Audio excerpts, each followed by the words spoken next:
Well, hello everyone. I'm back out here in my little workbench area, and I have something that just came in the mail. And actually, it's not mine. It's just something I'm going to take a look at and change the strings on it, kind of make an assessment of what it might need. And as you can see, it's in an old case. See that? Can you guess what it is by looking at the case? Maybe you got one of these when you were young. I know it's just about my era right here. Can you guess yet? Just by looking at that? Well, let's open it up and see what it is.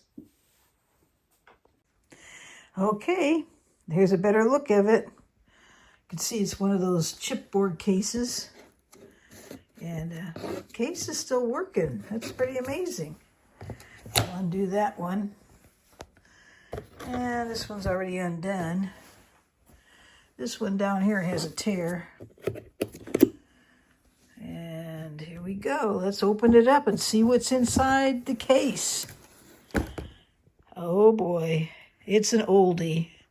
Does it look familiar? Let's bring this up here. There it is. It's a Silvertone. I think they call these 604s. And it depends on the year. There was a 608. I guess in 1958 they started making these. They first called it a 608, if I have that right. And I'll write it above if I got it wrong. And let me see if I can see the numbers in here anywhere. Not yet. Let me see. Let me get a... So in 1961, whoops, they changed the name. And they changed the name to 604s, or the serial number, or whatever you want to call it, the model number. Let's call it the model number.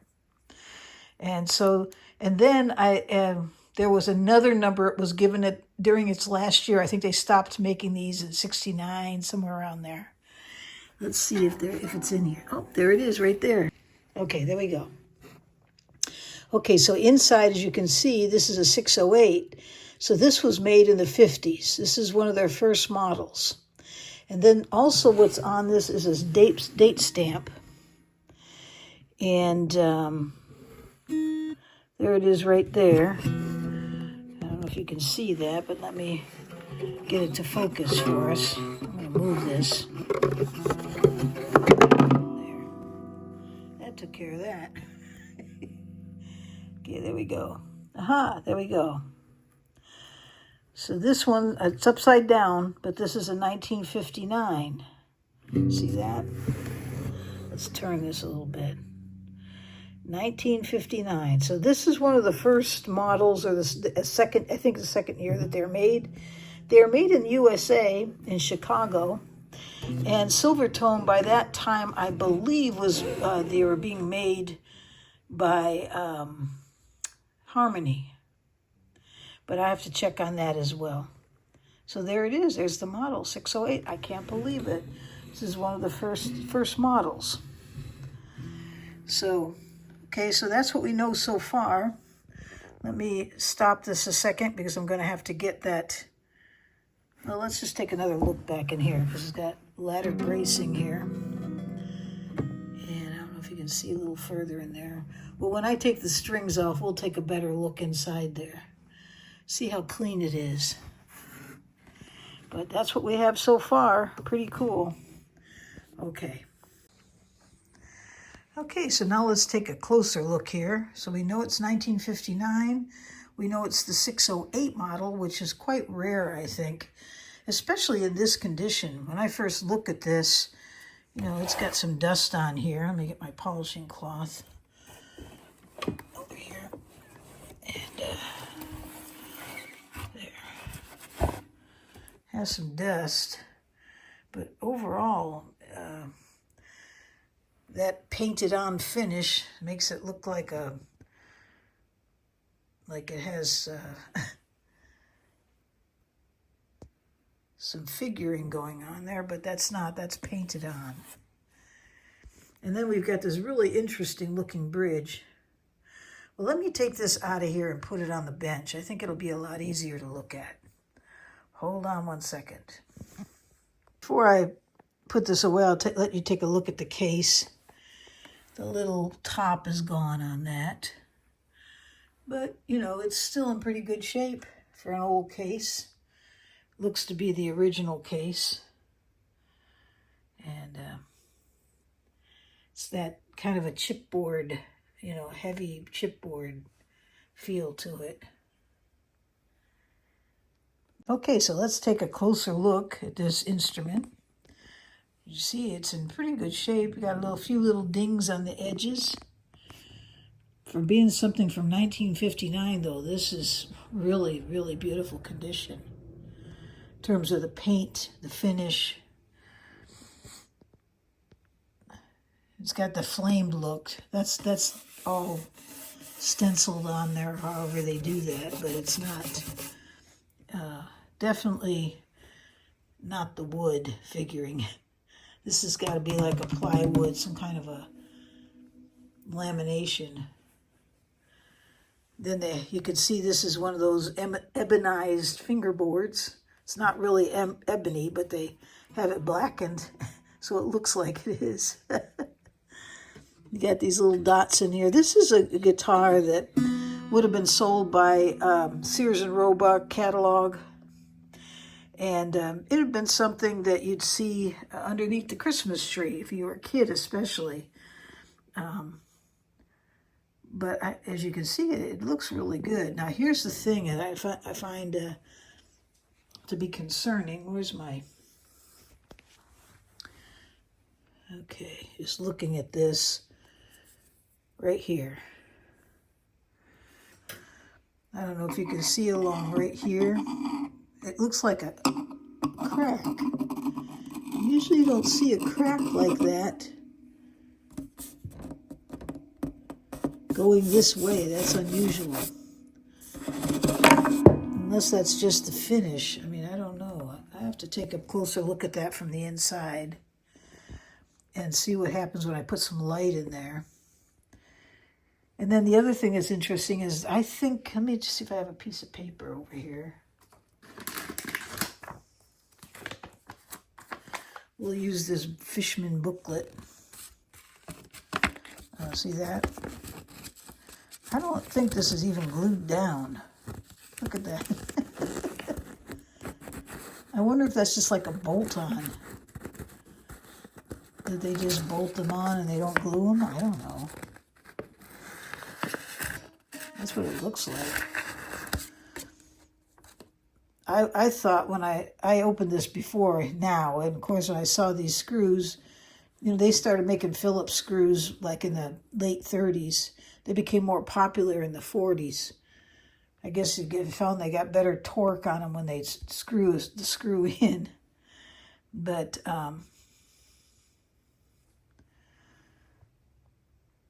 yeah, I was surprised. I thought this was like an after effect, that somebody tried to get it to hold down better, but no, that's the way they made it. This it feels like wood, and that looks like that little saddle that's there. I don't know if that's metal or what that is. I think it's metal. I don't know. It's interesting though. But that's the original saddle. I wish I could get a better... There we go. That's a little better. Yeah. That's a little bit better right there. Let me come around it here so you can see it a little bit better.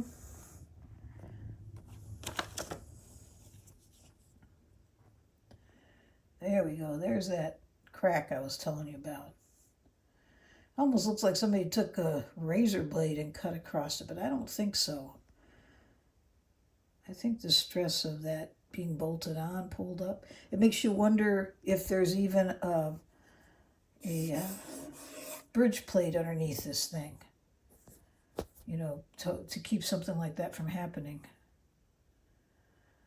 As you can see, it's got a pinless bridge. It's made out of some kind of material, some kind of wood. there's that old pick guard. That, again, Phillips screw heads. That's original. Then your sound hole is painted in with white paint. There's no chips or anything on it. There's no major scratches. And then you've got this ebonized fingerboard that's got some wear from play. This has been played. I notice there's no bushings on the tuners. We'll turn this over in just a moment. I don't think there is anyways. Let me take a closer look here.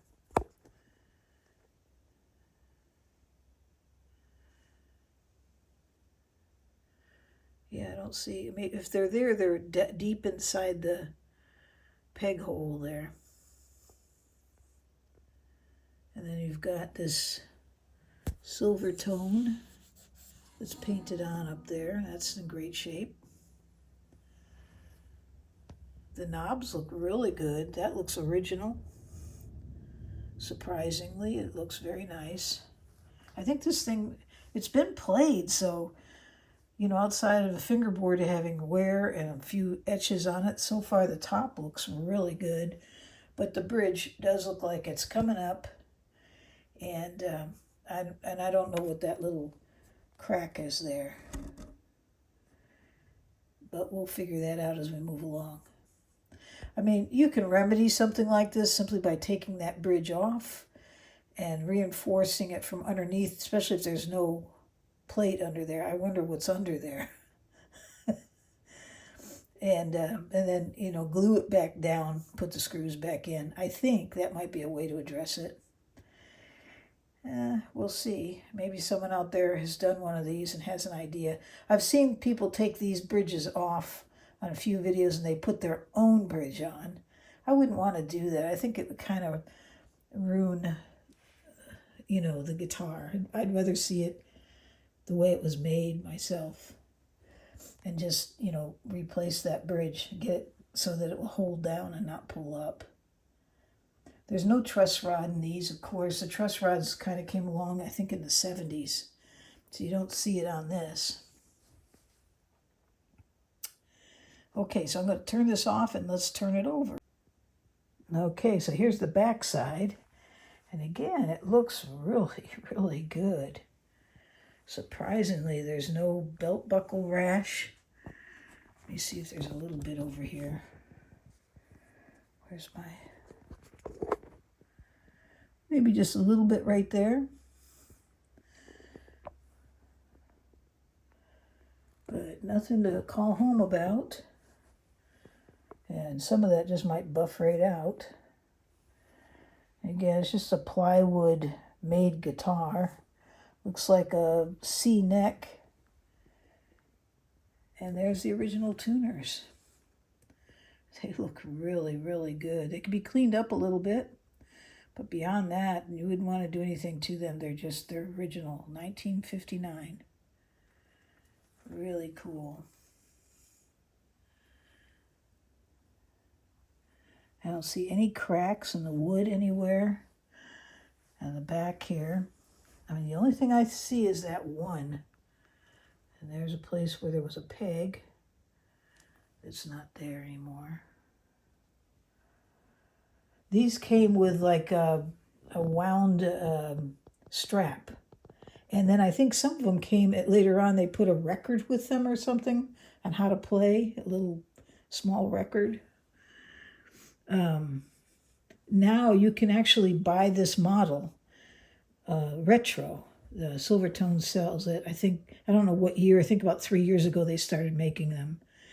And they're made with solid wood tops. They're you know, better quality, high quality guitars with solid Engelmann spruce and mahogany back and sides, and so they're made really, really nicely, and they have truss rods in them and everything. So you can actually buy those for a pretty decent price. And it looks like the neck is still holding. When you look at that neck, it's not pulling off at all. Let me see if I can get a piece of paper in there. I don't know if you can see this. Okay, I might have to cut some of this out. see if I can do this. There we go. A little dusty in there, but nope, it's not separating at all. That piece of paper will not slide in there at all. That's really good. Yeah, so that's cool. If you're buying a guitar, by the way, that's one area you do want to look. Make sure it's not pulling away. And then also look at your bridge and make sure it's not pulling away. But these old guitars, that's a common find, and you just get them fixed. You know, if you're a collector, you know, those are things to expect. Is the luthier that I learned from when I went to school to learn to build a guitar, what he always say to me is, it's wood. If it's wood, you can fix it. So I kind of hold that to my near and dear to my heart. And when I look at these guitars and I realize they're made of wood, I figure, hey, it's fixable. This is a beautiful guitar. Really good example of the guitars we saw under the Christmas tree.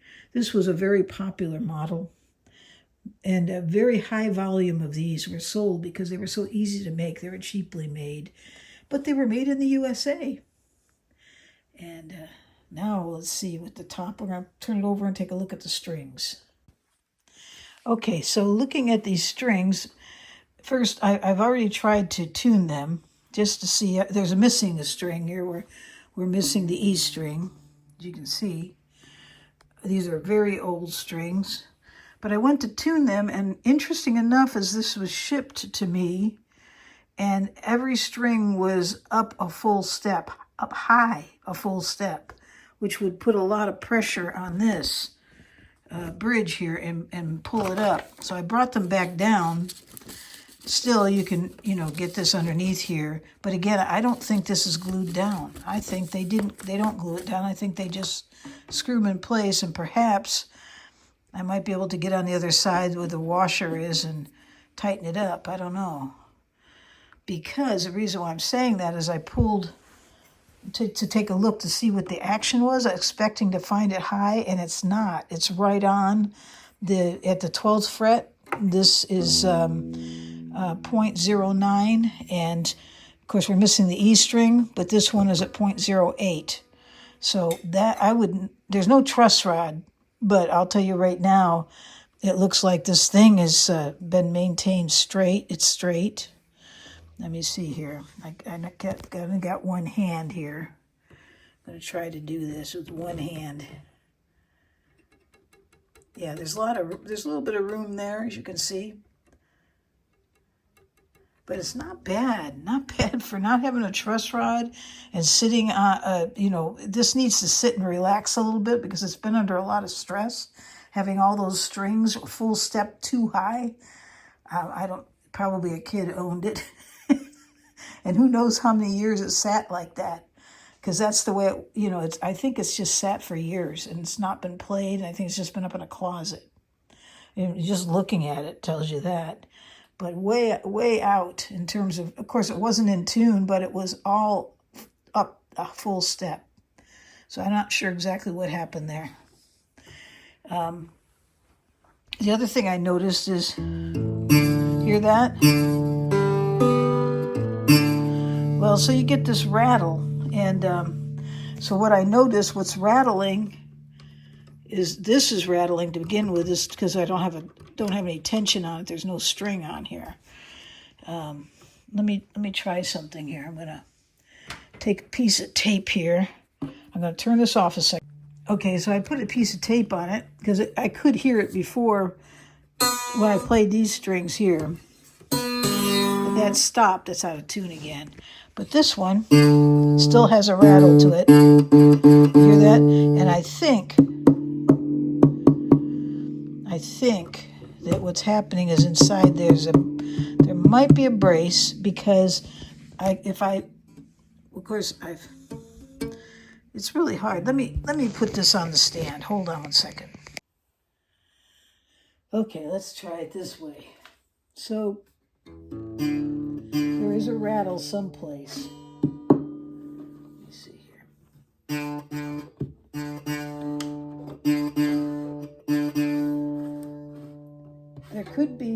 one of these screws, because I'm not getting a change there.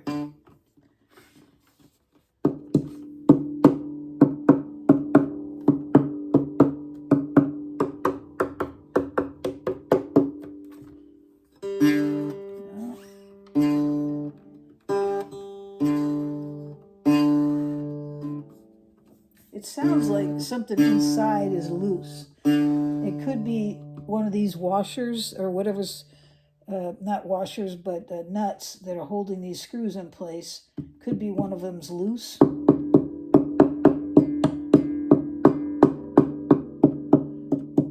again, maybe not. Nothing up here is loose. And I don't think it's the...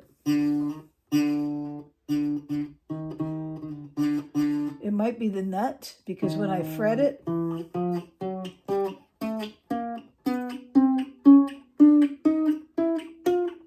don't hear it.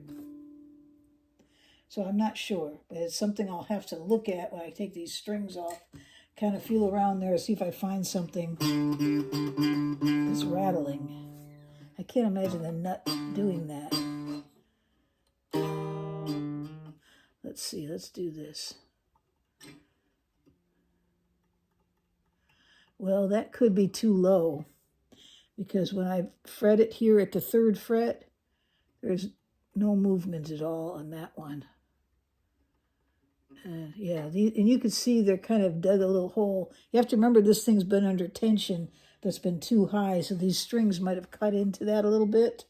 So that nut might have to be changed out or even built up a little bit. I could put some super glue with some, it's black, so maybe I could use some ebony powder or something and bring it up and then refile it. But because it's just the one string, so it makes you think it's got something to do with the nut. On the other hand, when I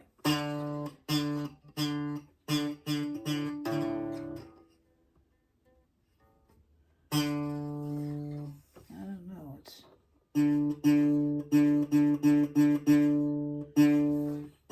when I hold down here, it stops. So we'll need to take a look at that a little closer. I don't think it's because of this bridge is, I think, let me see here. You have to remember it is coming up, so see that it goes all the way under there. There might be some glue under that.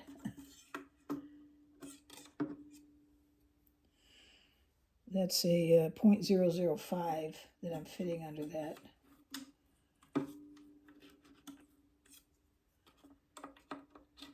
It'd be really easy to take this bridge off and re-glue it. But I am not going to do that because I have to give it back to the person, and I'll let them know, what I'm thinking. But if anybody's got any ideas to look on this, please let me know, because it's interesting. I really think it's got something to do with the nut or the saddle.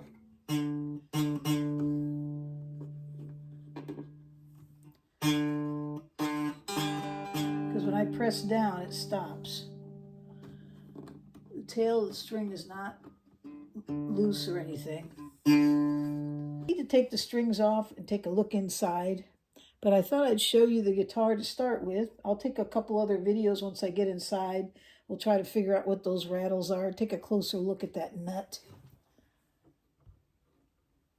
Let's see if it's... Yeah, it looks so low. I mean, there's no room at all. It's cut way too low. And again, I think that may have happened because the strings were such high tension. When I string this back up again after I figure it out, that's the tuners that are doing that.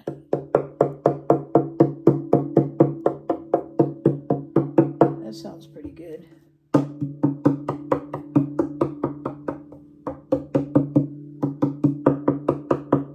That sounds pretty good. Let's see. I had a straight edge. I don't know where in the world it went. See what happens? You think you got everything set someplace and it just disappears. Well, let me use this one. It's not the best in the world. I have a better straight edge than this. But let's try it out. Set it on here. And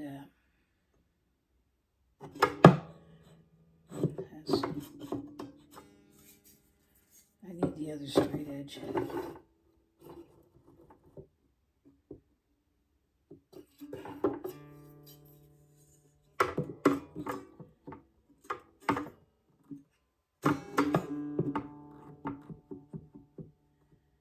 Yeah, that looks like it's pretty, not bad. It might be forward just a little bit. But still, you know, when you look at the action the way it is right now, it's not that bad.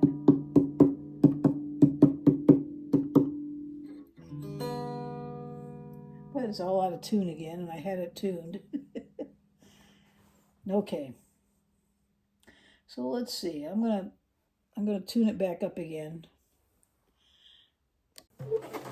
Okay, so here we have it.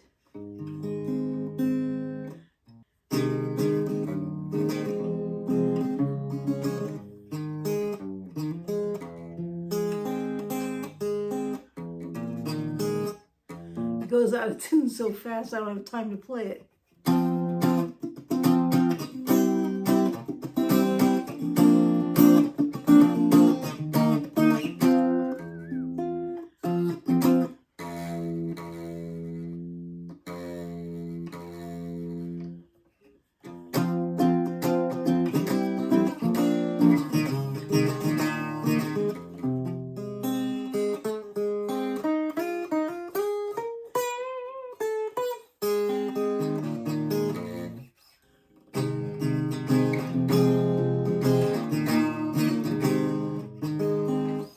Well, it's got rattles. And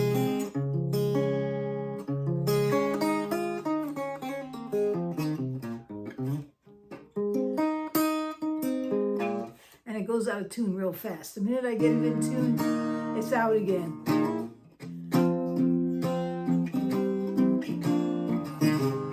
And perhaps we could tighten these up a little bit and they might hold a little better.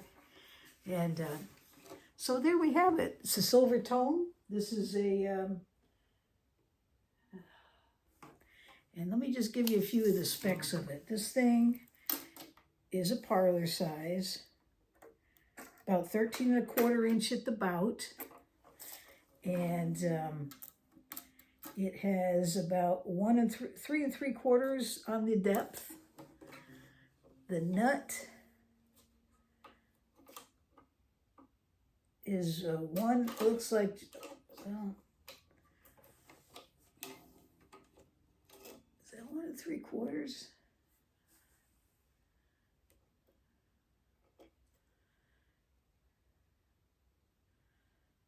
Yeah, it looks like 1 3/4, which I don't know. I'll have to look that up. As far as the scale is concerned, I had heard that this was 24, and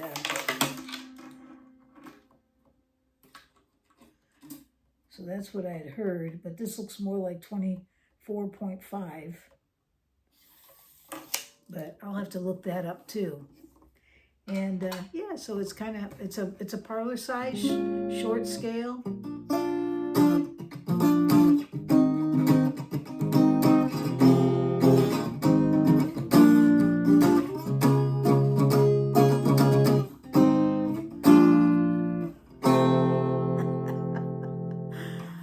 There it is, a Silvertone.